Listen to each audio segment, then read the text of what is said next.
Bueno, como habíamos quedado el otro día, vamos a hacer una reflexión sobre los golpes de Estado, ¿no? El jueves habíamos trabajado el golpe del 30, el del 43 lo paso por alto, ya que lo habíamos trabajado cuando hablamos del GO, del Grupo de Oficiales Unidos.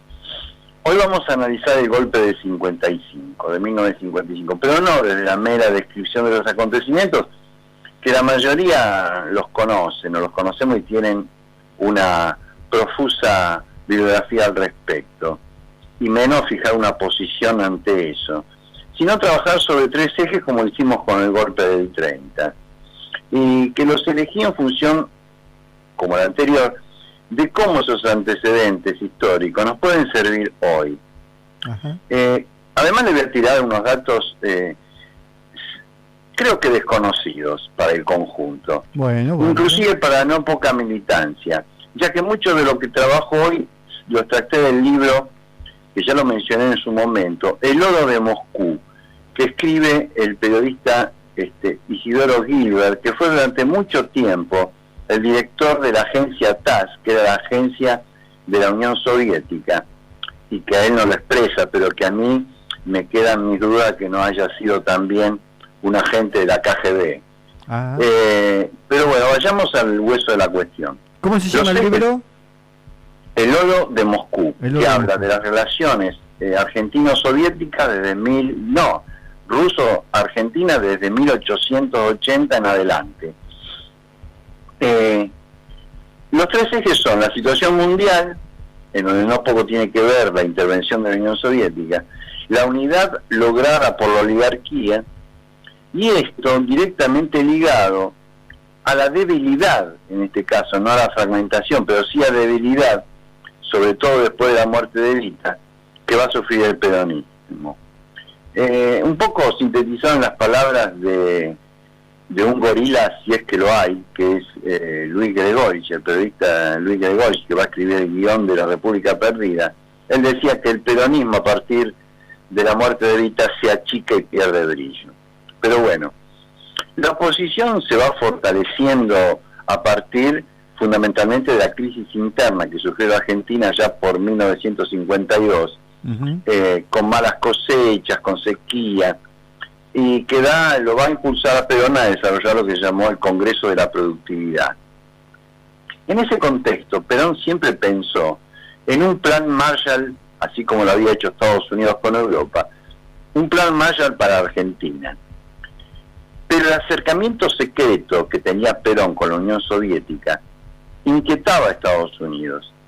De así que esos intentos son de una manera, digamos, la figura sería de desprecio al intento de acercarse Perón en su política pendular a los Estados Unidos, manda no a un funcionario de alto rango, manda al hermano del presidente de Estados Unidos en ese momento, Eisenhower, que manda a Milton, su hermano, a charlar con Perón, donde llegan a algunos acuerdos. Pero vamos a centrarnos un poco en lo de la Unión Soviética.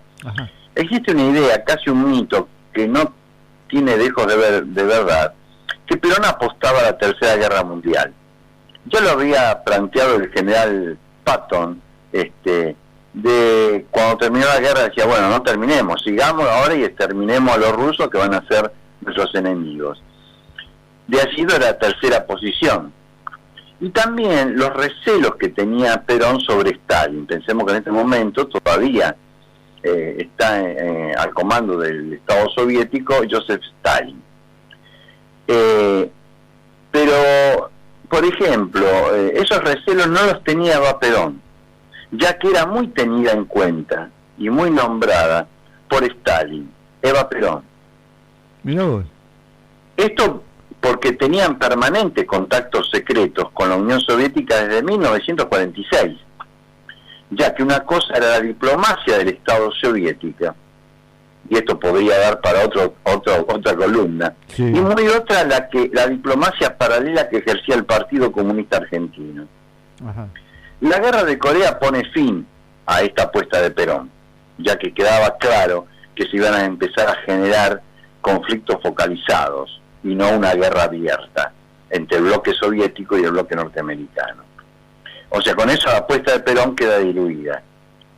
Es así que las negociaciones diplomáticas y comerciales con los soviéticos se reabrieron para 1953. Ya el año anterior se habían firmado 10 convenios por un monto de 8.400 millones de dólares con la Unión Soviética. Argentina iba a aportar lana, aceite, productos primarios, y la Unión Soviética nos iba a dar petróleo, derivados, carbón y materiales, sobre todo de explotación ferroviaria. El 7 de febrero de 1953, el embajador argentino en Moscú, Leopoldo Bravo, se entrevistó con Stalin. Fue el primer representante latinoamericano en tener ese honor. Esta entrevista fue el momento más importante en el acercamiento entre Argentina y la Unión Soviética. Confirmemos, 1953. Ajá. Porque llegó a la firma de lo que se dio en llamar el Acuerdo Bravo-Stalin. Este fue el primero de las entrevistas que concertaba a la Unión Soviética como una nación no comunista, y el primero con un país latinoamericano.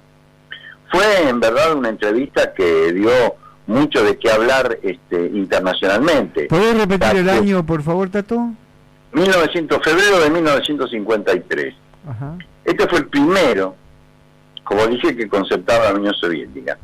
En verdad dio mucho que hablar a nivel internacional, ya que Stalin raramente otorgaba entrevistas, y menos en aquellos tiempos en los que decía que estaba gravemente enfermo. De hecho, que en el 54 va a morir.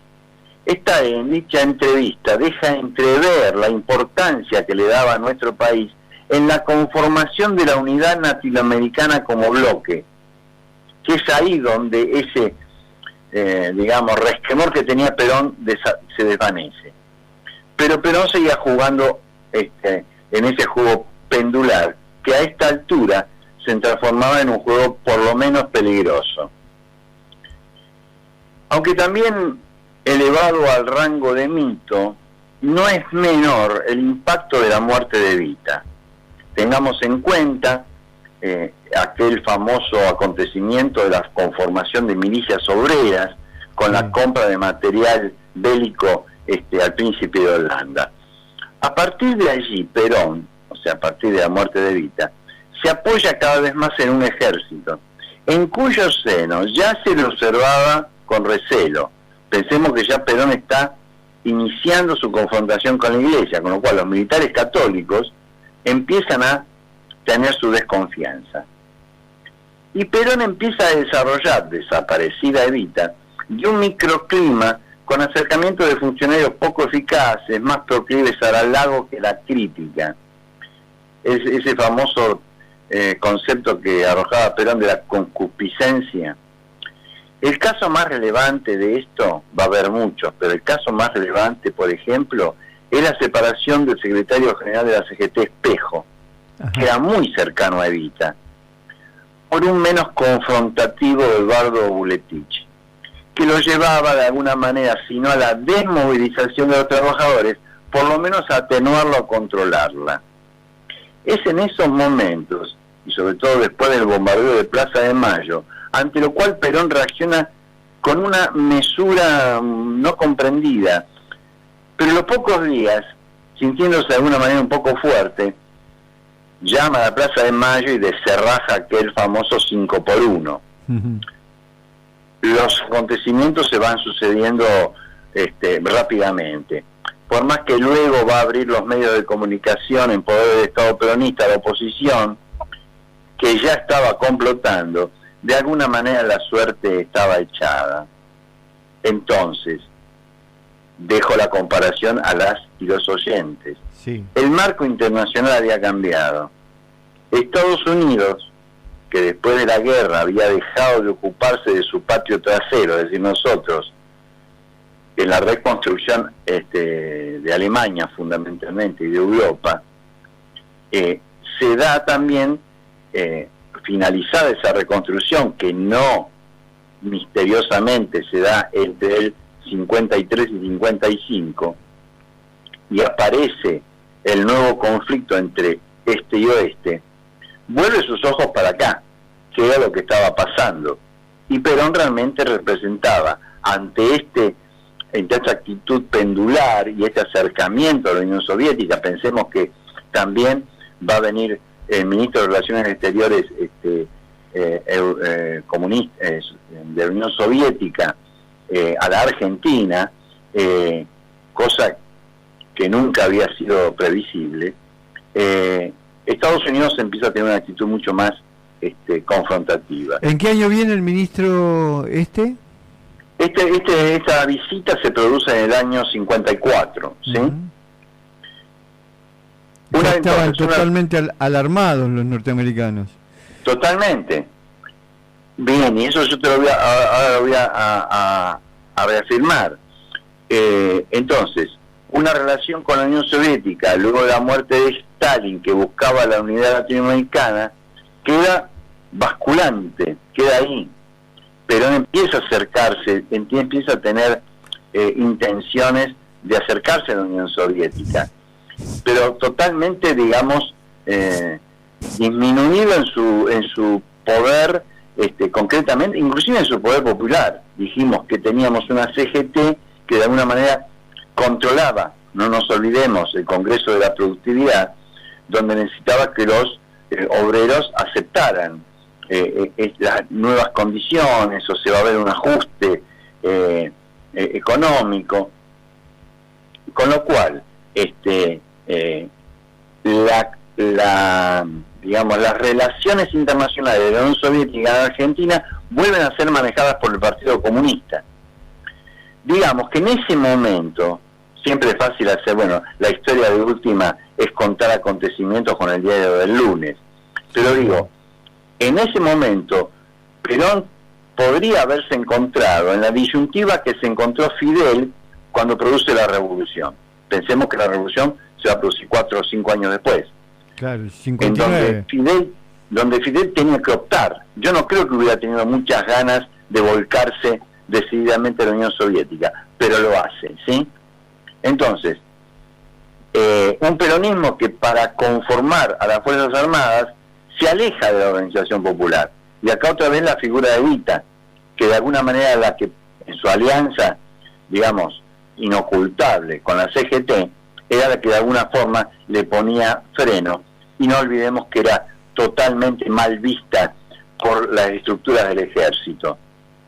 Y acá esta oligarquía escondida, que nunca aparece digamos, de frente, sino que detrás de una oposición pseudo-democrática, pero era la oligarquía la que manejaba los hilos, y que logra la unificación de esa oposición, aún sobre las diferentes de las diferencias internas que tenía esa propia oposición, ¿no? Pensemos que allí va a estar el Partido Comunista, los radicales, los demócratas progresistas.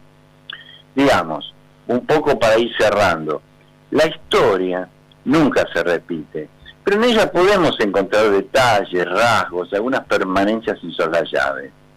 Dejo entonces a las y los oyentes, ante la actual situación, a que reflexionen. Casi siempre la historia es un gran rompecabezas para armar, igual que la realidad por la cual estamos transitando. Y creo que allí está el desafío. Entonces, analicemos la situación internacional, variable, ¿no?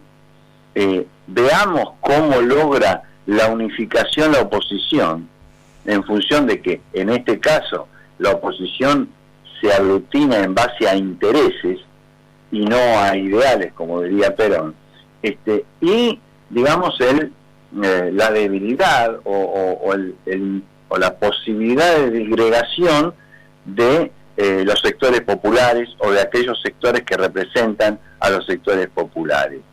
Digo, les recomiendo entonces a las y los oyentes, sobre todo a la militancia popular, este libro. Es largo, es extenso, pero que se circunscriba, la mitad del libro se aboca a precisamente el periodo del peronismo. Y se van a encontrar con muchas cosas interesantes, ¿no? Yo te digo, reitero, y no lo digo yo, lo dice Isidro Gilbert, el afecto que tenía Stalin por Evita. Digamos que inclusive Evita llega a tener vinculaciones, no directas desde luego, pero sí con varios representantes que nunca eran funcionarios encumbrados del poder de la Unión Soviética, sino que eran, digamos, emisarios ocultos que llegaban y charlaban. Yo digo, la figura de Evita era muy bien reconocida, yo insisto y reinsisto, el propio Stalin la tenía en muy alta estima, y sobre todo esta visión que tenía la Unión Soviética, sobre todo Molotov y Malenkov, que van a ver esta intención de Perón de la unidad latinoamericana como un elemento fundamental en el ajedrez que en ese momento se estaba planteando en el enfrentamiento de bloques entre este y oeste en el mundo. Bueno, muy interesante. Una cosa que por ahí en algún momento, no ahora, pero más adelante, sería por lo menos de interés a mi modo de ver, es el Congreso de la Productividad y la relación que de 1952 y la relación que tuvo Perón con las cooperativas.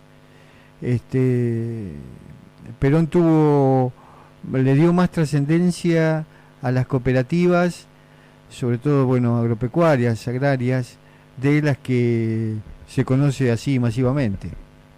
Mira, Silvio, son 2 minutitos. A ver, ¿de dónde nace? Porque, a ver, todos tenemos en claro de que Perón era un estadista y que tenía muchísimas cosas claras, y nadie va a cuestionar eso, y menos quién soy yo para hacerlo. Pero ¿de dónde crees que saca ese empuje para el desarrollo de las cooperativas? Perón, cuando hace su viaje a Europa, que todo el mundo dice, de ahí aprendió, se obnubiló con el fascismo. No, Perón tiene mucha referencia, inclusive visitó en ese viaje a Europa a las cooperativas agrícolas de lo que era el Kolkhoz, o sea, las tierras negras de Ucrania, en cómo se organizaban las cooperativas en la Unión Soviética. O sea, cuánto de eso, y eso figura en el libro de Isidoro Gilbert, cuánto de eso no fueron sugerencias que vinieron de estos emisarios de la Unión Soviética para el desarrollo de una nueva economía agropecuaria, básicamente teniendo en cuenta el enfrentamiento que tenía Perón con la oligarquía. Claro, sí, totalmente. Una pregunta bien sencilla. ¿Cómo se escribe? Bueno, Isidoro se escribe bien, pero el apellido de Isidoro. Gilbert, como con G y con T final. Gilbert. Bueno, perfecto. Bueno, Tato, muy bien, muy interesante tu planteo. Y bueno, y esto de abrir cabezas es algo que siempre con la verdad, ¿no? La verdad comprobable, como toda verdad, que estás haciendo en cada una de tus columnas. Si me permitís también, se me ocurrió ahora nada más, disculpame, un segundito. Inclusive sería interesante tratar esto, porque yo no lo hice porque no dado la extensión del texto, pero digo, es interesantísimo los extractos de las reuniones que tuvo en ese momento canciller argentino con Stalin, por las citas que hace Stalin. O sea, ¿qué es lo que dice él del peronismo? Para que queden claro cuál era la situación en ese contexto, y en donde, desde mi humilde perspectiva, Perón, no sé si se equivoca, o bueno, yo te digo, es muy fácil hacerlo con el diario del lunes, pero digo, esa decisión que toma Fidel en el 59, en el 60, Perón por ahí la tendría que haber tomado en el 50 y pico, ¿no? Pero bueno, sí, hay que conocer la correlación de fuerzas se la dice. Exactamente. Bueno, Tato, será hasta la próxima. Nos vemos el jueves. Será hasta la próxima. Buenas noches para vos y para las y los oyentes. El jueves.